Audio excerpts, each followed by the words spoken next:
I wasn't there when they first found him. I think it was an older woman who saw him while walking her dog. The man was standing in the river, reaching out into nothing, speaking in tongues. He was wearing a jumpsuit from the South Dakota Department of Corrections. The woman hurried back home and called the authorities. That got the ball rolling. The police brought him in. They fingerprinted him and checked the records, thinking he was some kind of escaped convict. Turns out that wasn't the case. There was no prisoner missing, and there were no outstanding warrants for his arrest. Then again, that was quite hard to tell. No one knew who the hell he was. He wasn't communicating, so they decided to call him John River. River instead of Doe because of where they found him. John River was a tall man, supposedly late 20s, early 30s. Prison and gang tattoos suggested he was connected to a criminal network in Chicago. That led us nowhere. For all intents and purposes, he was a complete mystery. That's where I was brought in. I am a licensed clinical social worker, or LCSW. I mostly handle case assessments and documentation for upcoming placements, but it's a system that's been struggling for years. I could go on and on about the effects of the opioid epidemic and the sudden rise of youth homelessness, but that is sadly part of the accepted world. We expect to see homeless people and substance abuse. We don't expect someone like John River. Since John wasn't deemed an immediate threat, I was brought in to make an assessment on whether it was appropriate to house him at a crisis stabilization center while we figured out his identity. It was supposed to be a short, informal meeting. They'd already made up their minds about him. I met John an early Tuesday morning in late May. He was still wearing his dirty prison jumpsuit when I sat down across from him. He'd just been out of the river for a couple of hours. We were at a holding cell at the county jail, a temporary measure. As you might suspect, we don't have a lot of resources set aside for this kind of event. I mean, how could we? We'd never met someone like John. He had a shaved head and this tired, empty smile, a blank stare like he forgot to blink. His jumpsuit was dirty all the way up to his knees, where the river had reached. He must have stood there for hours. Even with the jumpsuit, I could see the edges of his all-covering tattoos, lined with a couple of rough scars. The thought struck me that maybe they hadn't actually tried to talk to him like a person. Maybe they'd just interrogated him. I went at it from a different angle. "You look hungry," I said. "Are you hungry?" John's eyes slowly turned my way like an icebreaker making its way through a glacier. "I bet you're hungry," I repeated. "I could get you something if you want," he hissed a little. At first I thought it was a threat, but it turned into an unpleasant, raspy cough. He was trying to talk, but his voice was broken. Like he'd been screaming at the top of his lungs. "Just tell me what you'd like. How about a cheeseburger?" He blinked, turned his head sideways, and nodded a little. His arm went up like he was writing something in the air with the tip of his fingers. Then he frowned a little. "Am I hungry?" he asked. "Am I?" His voice came through like a broken speaker. "I think you are," I said. "You look hungry. Sometimes when people are in shock, you gotta be patient." John was responding at all. That was a step in the right direction. After much deliberation, he nodded again, and with that, his tired smile returned. "Yes," he said, "I am hungry." Little by little, we got him to speak, but there wasn't much for him to say. He had no idea who he was or how he got there. He said there were little flashes of something else, but he couldn't explain exactly what it was. We brought him a burger and some fries, and in between bites he would try and explain to the best of his ability. "It's not a place, not a person, not a home, I don't know. If you look at it long enough, you can see there's nothing inside." "Inside what?" I asked. He wiped his mouth and shook his head. "I don't know. I don't know what I'm saying, and you have no idea who you are or how you got here." "I know one thing," he said, holding up a French fry. "I'm hungry, that's a start." I made an assessment that John wasn't a threat, and that it was okay to send him to one of our crisis stabilization centers for now. However, there was an issue on the matter of jurisdiction. See, the woman who'd found John had hurried home before calling the authorities, and she lived in another county than where he was originally found. So both sides had an argument for the other to take him in. Was it a matter of where he was found or who brought him in? While they figured out the paperwork, he was deemed fit for temporary placement at our primary care facility. For those who have never been there, let me paint you a picture. A single-story building with greasy windows, gray and flat carpet squares and a low, padded ceiling. 2 bathrooms, but only one works. The chairs by the reception area are bolted down, and they had to take away the TV. one staffer on call for about 12 hours of the day, with a guard dropping by for 30 minutes or so once per shift. There's a psychiatric nurse on rotation who comes by once a day, and we have a psychologist on call for remote assessment. That's mostly for extreme cases. There are 3 more facilities just like it, and I rotate from one to the other all day. I basically live in my car. To be fair, the beds are pretty nice. Sheets are washed regularly. John was lucky in a way. There was only one other person at the facility when he got there, a kid named Chris. Chris had just turned 18 and got kicked out of his house. He had an uncle on the West Coast that he was going to stay with, but there'd been a mix-up with the scheduling, and he ended up on the street. It was a temporary measure. Chris was just staying for a couple of days while he got his affairs in order. Helping people get back on their feet is a best-case scenario. Most of the time we were treading water and seeing the same people over and over again. When John got there, he didn't seem all that bothered. He was happy to have his own room and didn't mind sharing a bathroom. He took a shower, got some second-hand clothes, and spent most of the afternoon reading comic books and snacking on roasted sunflower seeds, that salty brand with the blue logo. The on-site staffer with the official title of Behavioral Health Technician was Sandy. She was a 40-year-old mother of 3 who'd heard every lie in the book. Sandy was naturally skeptic, but she didn't know what to make of John. She first thought he was an escaped convict, but there were no reports of anyone matching his description going missing. That stumped her. "I don't get the jumpsuit," she admitted. "Why come all the way out here and just stop? Why not keep going? Maybe he's got nowhere to go." We were having a 10-minute yogurt lunch before I rushed off to another meeting. Sandy usually joined me to catch up with the topics of the day. "You think he's hurt?" she asked. "Some kind of brain thing, doesn't look like it. If he's been like this for a while, someone would be looking for him, and if it was fresh, he'd have wounds.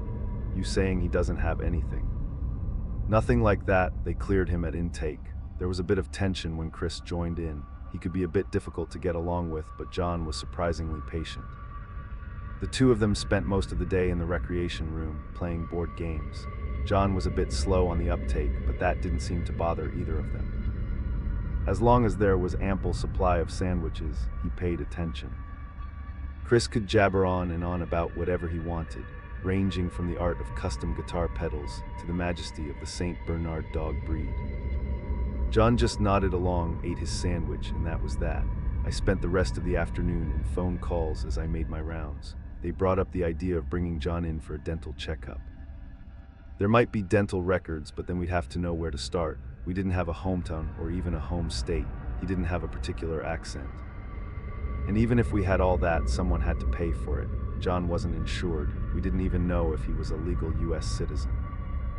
If we could find a supporting diagnosis of some kind, he might have been eligible for a long-term residential treatment facility or possibly a state psychiatric hospital. He would need several sessions to get that kind of diagnosis, and we weren't equipped to keep him long-term. Most folks never stay more than a couple of days. Now we were looking at weeks. Maybe months. The next day I woke up to 8 messages.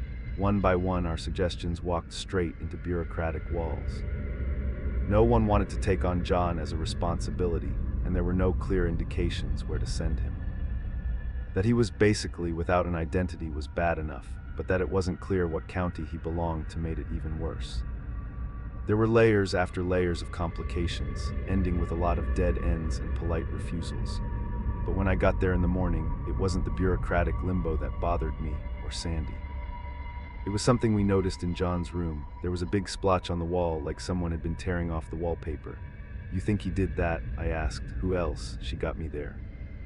I looked a little closer. The edges of the wallpaper were torn in strips, but there was nothing on the floor. He must have thrown it away or flushed it down the toilet, maybe a stress reaction. Sandy, on the other hand, looked at the bed. "He hasn't slept," she said. "You sure?" "Yeah," she said, pointing to the covers. "I tuck them in like this, see, no one else does that." So either he slept in that chair or he didn't sleep at all. What about the safety check? Mitch dropped in once around midnight, but I don't think he checked. Just noted no running, screaming, talking, nothing like that. John seemed all right. If he hadn't slept all night, it didn't show. He was up and about, letting Chris chat away as they headed off to the corner shop. That day was mostly spent doing evaluations. We got the on-call psychologist to come in and do an assessment, but he only had half an hour. His findings were inconclusive, as one might expect. John could be suffering from any number of conditions. There were a couple of things we could exclude, but you can't make a diagnosis based solely on negatives. We got another visit from the sheriff's office, but there wasn't much to share. John wasn't suspected of a crime, and there were no charges to press, so they would be letting go of the case entirely.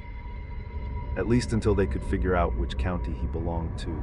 I made my rounds to some of the other facilities. Nothing exciting, and nothing I can say much about. You see these people who have slipped through the cracks in the system, and after a while that's all you see. Cracks. You forget what it's like when things work as intended.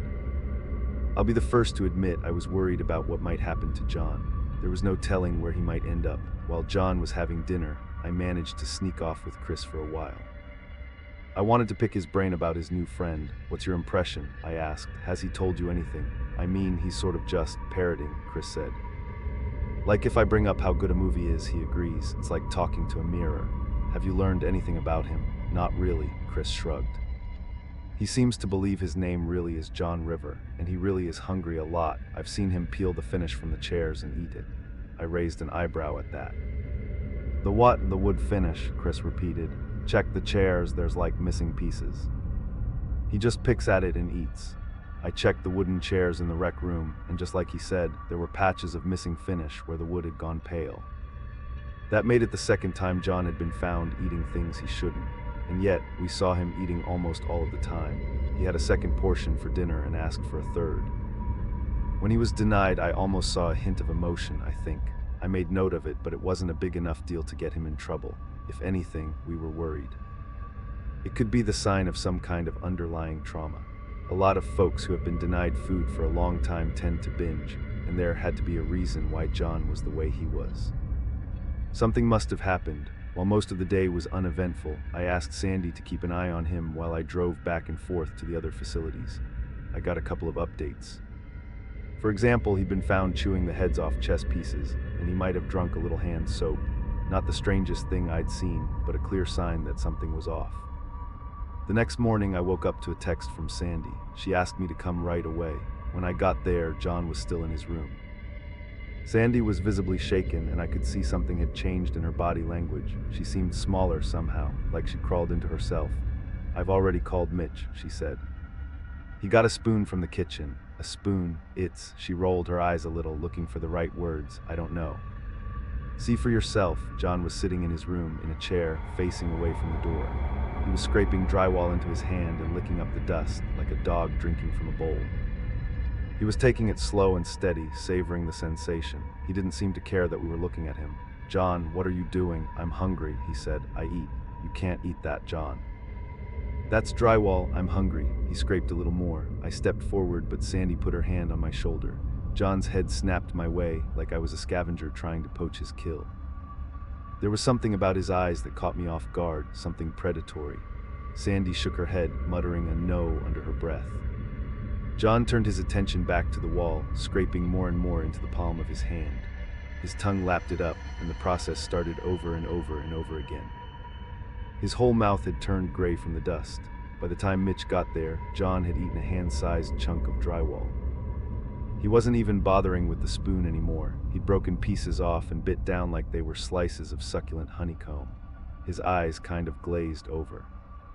He didn't seem to react to the chemicals or the taste. It was all instinct to him. We had to get him to stop, but we'd have to use Mitch to do it.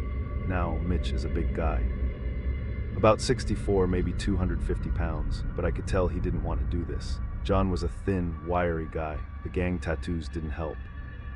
After mustering a bit of courage, he tapped the doorframe with a knock. All right, time up, Mitch said. Let's get you to the kitchen, my man. We'll get you something tastier. John didn't answer. He just took another bite. He was barely chewing anymore. I could see the bulge in his throat as a solid chunk slid down his throat. Mitch took a couple steps forward, and John turned to look him in the eye. Don't you want something good? Mitch asked. That's not food, my guy. I'm hungry. I bet you're a lot of other things, Mitch said, trying on a smile. I bet you're a bit worried, huh? A lot of stuff going on that's out of your control. No, John said, shaking his head. Hungry. Mitch sighed and offered a hand to help John out of the chair. John didn't take it. When Mitch stepped closer to pull him out, John lunged forward, snapping his teeth so loudly that I thought he'd clapped his hands. Mitch pulled his hand back and fell backwards, tripping over his own feet. He fell over hard, getting the air knocked out of his lungs. We backed away, pulling Mitch back up to his feet. John was slowly creeping out of his chair, crouching like a skulking animal. I could still see the drywall coating his mouth, turning it a sickly gray.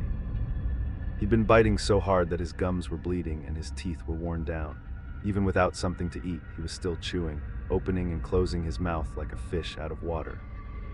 I could hear his stomach growling. "John," Sandy whispered. "John, what's happening? I'm hungry." Sandy called the police while Mitch and I tried to keep him calm. John ended up on the rec room couch, stripping the cheap leather off and rolling it into balls. We figured it wasn't worth fighting him over it. Most of the furniture was cheap donor stuff, but we didn't want him to get sick. But from the looks of it, it was too late. By the time the cops came by, he'd swallowed about half a couch cushion and part of the armrest. Chris was just standing in the corner, watching the whole thing play out. He was leaving to see his uncle later that night, so he wasn't about to get involved anytime soon. Mitch and I figured it was better to let the cops deal with this. When a patrol finally showed up, Sandy and I tried to explain the situation. We didn't have to say much. They'd heard about the mysterious river stranger already. The part about eating furniture was new though. "You want him trespassed?" one of them asked. "We can't keep him," I explained. "And he refuses to stop, so we'll take him then." "Or do you just want us to ask him to stop?" "He's not gonna stop," Sandy added. "He said it, he's hungry. Everyone gets full eventually." I wasn't so sure about that. They went into the rec room where John had gotten up from the couch. He was folding up playing cards and swallowing them whole. The two officers took a moment to stare at him. Now I'll give them credit. They tried talking him down, but John wasn't having it. The moment they got close, he faced them. It was gonna be a fight, no doubt about it. He couldn't be reasoned with. They flanked him from each side. As one of them drew his attention, the other advanced with the handcuffs. They managed to wrestle him to the floor and put his hands behind his back, knocking over a table lamp and a chair as they slammed him down. John was like a rabid animal. Not angry over being handled, but over his inability to use his hands to feed. One of the officers paused for a moment when they spotted blood on the floor. Maybe he thought they'd been too rough. Sandy just shook her head. "It's his gums," she clarified. "It's not you." They pulled him up and dragged him out the front door, but the moment they got him outside, something changed. John snapped his head straight backwards like a whip. It was hard and fast enough to snap a normal person's neck. He clasped his teeth shut, biting down on the shoulder of the arresting officer's jacket. Surprised, he pulled away, letting John go. John flapped backwards, landing hard on the concrete. He still munched on a piece of fabric, but there were also a couple of drops of blood. The officer was holding his shoulder, looking like he'd seen a ghost. It wasn't a deep wound, but seeing someone almost break their neck like that, it wasn't natural. I'd never seen anyone move like that. We all just stood there looking at John as he calmly rolled onto his stomach and got up on his knees. The other officer had his gun out. Chris was filming the whole thing from the window. By the time John got to his feet, they'd asked him to stop moving at least 4 times. Backup was on the way. Finally, he stopped. "I need you to turn around," one of the officers said. "Turn around and get on your knees." John smacked his lips. He still had a little bit of fabric at corner of his mouth. There was blood on it. He slurped it up, and I could see his pupils dilate. The officer kept talking in a neutral tone. "Go right ahead and turn around. We have to bring you in." "I'm hungry," John stated. "Turn around." I'm not asking again, and it's like I saw something click in John's mind. Like a light turned on, his eyes narrowed. "Your food," he gasped. "I can eat you." Now I know these 2 officers. They weren't the kind of people to shoot first and ask questions later. They'd been as clear as they could be. Sandy couldn't look, but couldn't look away either. She hid her face behind her hands, hoping nothing would happen, but it did. John took 2 steps forward, got a warning, and kept walking. A shot went off. Now I doubt what I saw, but I'm sure I saw it. I jumped as my pulse kicked. As soon as that shot rang out, there was a puff of smoke, not from the gun, but from John. It's like they'd shot straight into a wall. I could see a hole in his clothes, but he was still standing. He wasn't even looking down. His eyes were fixed on the officer he'd bit. John didn't react. "Not at all, your food," he repeated, like he couldn't believe it. "I can eat you." He pulled at his handcuffs until something in his left hand snapped, setting him free. The cuffs dangled from his right hand as he took another step forward, a couple of fingers bent at a weird angle. I covered my ears and closed my eyes as another 3 shots rang out. When I looked up, one of the officers was in full sprint with John a couple of steps behind him. They all disappeared around the corner as Sandy locked the door, backing away from the windows. No one said anything. We just looked at one another, trying to figure out what the fuck just happened. There was more gunfire outside and screaming, a lot of screaming. My hands shook as I heard John's words in my head. We were food. He could eat us. 3 more patrol cars arrived shortly after. One of them escorted us out of the building. The others went ahead to find whatever happened to the other officers. More people were coming. We could hear sirens in the distance. Sandy headed off to get Chris to the train station while I headed off. I think she just wanted some distance. I had other facilities to check on my daily round, and doing some honest-to-God work might help me keep my mind off of things for a while. Besides, there was no telling what might happen if I stayed. I kept getting updates. It didn't take long until they found the officers. They had to be brought out by ambulance, but that's all the details I got. They were alive, but something had clearly happened. Mitch said it looked bad. They'd lost track of John. There'd been a struggle, and someone had gotten seriously hurt. They were talking immediate surgery, but they didn't bring him in, so we weren't safe to go back. There was little we could do but to wait. For a while, I went on like normal. I checked the other facilities. I got an update on Chris and how he'd made it to his uncle. He sent me the video he took of John, but I couldn't bring myself to look. After a couple of days, Sandy got back to her job. They had to bring in a new guy to the center, so she didn't have much choice but to get it up and running. At least this was a person with issues we recognized and who had an ID. I kept hearing disturbing things, people who swore they'd seen someone skulking around town. Some folks by the river swore they'd found a pile of half-eaten fish along the trail. A couple of business owners around town had their trash cans raided. I mean, things like this happen all the time, but I couldn't help but to wonder, And then there were more unsettling implications. There'd been a break-in at the graveyard.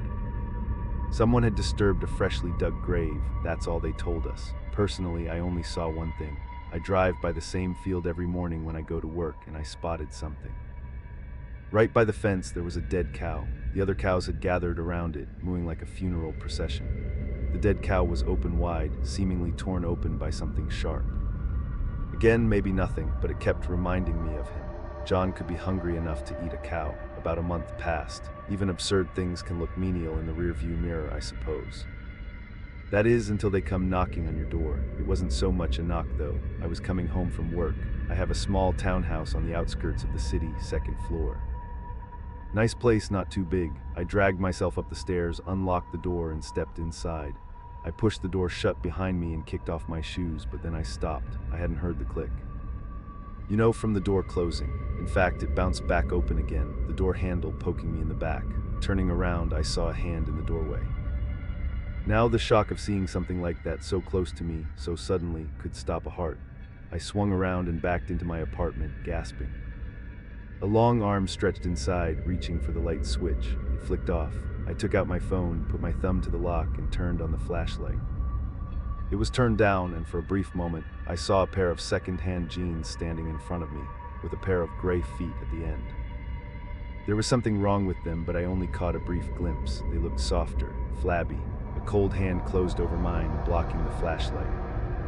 The feet disappeared into darkness with the rest of the room. A wet mouth hushed me, sending rough spatters across my cheek. "You got anything good?" a voice asked. I could hear the hiss of a moist tongue, the slurp of someone salivating. "Let's check," it continued. "Show me the kitchen." With a hand grasping me, I walked towards the kitchen. I held my breath. It only took a couple seconds, but I could hear every detail with superhuman clarity. The heavy smack of bare footsteps. The voice was coming from higher up, almost reaching the ceiling. There was also something else. There was this constant smacking and chewing noise, even while it talked. Like there was more than one mouth. It had to be John, but it sounded nothing like him. There was also this long, constant groan, like a stomach that could never settle. I made it to the kitchen. The hand reached up to my neck, not forcefully, but enough to show that I wasn't in control. The fingers were impossibly long and leathery, more belt than skin. I was turned around, but I saw the lights from the fridge. A shadow was cast on the kitchen wall. I could barely make out the shape. There were too many arms. Glass shattered against the kitchen counter. It found my pickle jar. With a slurp and crunch, it spoke. "Why'd you say I was hungry?" it asked. That made me pause. I could feel my pulse pushing against the leathery hand on my throat. What? It was the only word I could muster. You said I looked like hunger. No, I said you looked hungry. What do you mean? Another crunch, this time glass. It didn't skip a beat. How the hell could it eat and talk at the same time? I just thought you were hungry. I was making conversation, I said. I wasn't identifying you. Everyone gets hungry. You do. There was a short pause, more crunching. Something warm dripped on my shoulder, something smelling of fat and iron. You asked me, it continued. You asked if I was hunger. You made me choose. That's not how it works, I said, swallowing hard. That's just how you say it. Doesn't matter. The fridge door opened again. I saw a glob of something gray and bleeding on my shoulder, slowly dripping onto the kitchen floor. The door closed. I could hear the squeeze of a ketchup bottle. I'm not going to eat you. I didn't say anything. I tried to keep my breath steady. I'm hungry. I'll be hungry tomorrow too, and the day after that. There's no rush. I took a shallow breath, straining my eyes to look to the side. I couldn't see anything. Something moved, maybe a shrug. It was mumbling, talking to itself. Everything gets eaten. There was a tap on my shoulder as something dragged itself away and let me go. The ketchup bottle was squeezed dry. I could hear it getting crushed and chewed. I stayed there by the fridge, listening to something immense move away from me. I could have reached for my phone. Maybe I could have taken a picture, but I wouldn't have moved for anything. I wanted to know, it said. It's almost funny. Sure, I said, my mouth dry. Funny. It's all right, it said with a sigh. Being hungry is better than being nothing. What do you mean? There was a pause. It felt so unreal. I could hear cars passing on the street outside. How can something so mundane be allowed to happen at a time like that? You'll see, it answered. Later. I heard the click of the door. It was quiet, but to me, it was like a starting pistol. I flicked the lights on. The apartment was full of bloody drag marks and chunks of gray, dead flesh. Pieces of glass were scattered over the floor and kitchen counter. Brine was still dripping. There was nothing left of the ketchup bottle. John had left my pork chops behind. He had literally just grabbed whatever was closest on the shelf, not caring what it was. It was such a stupid thought, but it bothered me. Why would he chug a bottle of ketchup over biting into a meal? Maybe hunger means different things from one person to the next. I haven't heard anyone experiencing something similar. No one has talked about John River or the way he changed. I don't think we ever figured out who he really was. Looking back at it, I'm having a hard time remembering what his face really looked like. It's like thinking of a concept, not a person. Not a real person, at least.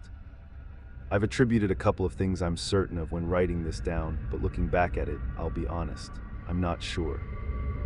I don't know what could have happened for him to become something like this. But exactly what, well, I'm not sure I want to know. I'm not gonna go looking. I don't want to hear that soft gray mouth ever again, but I think I will.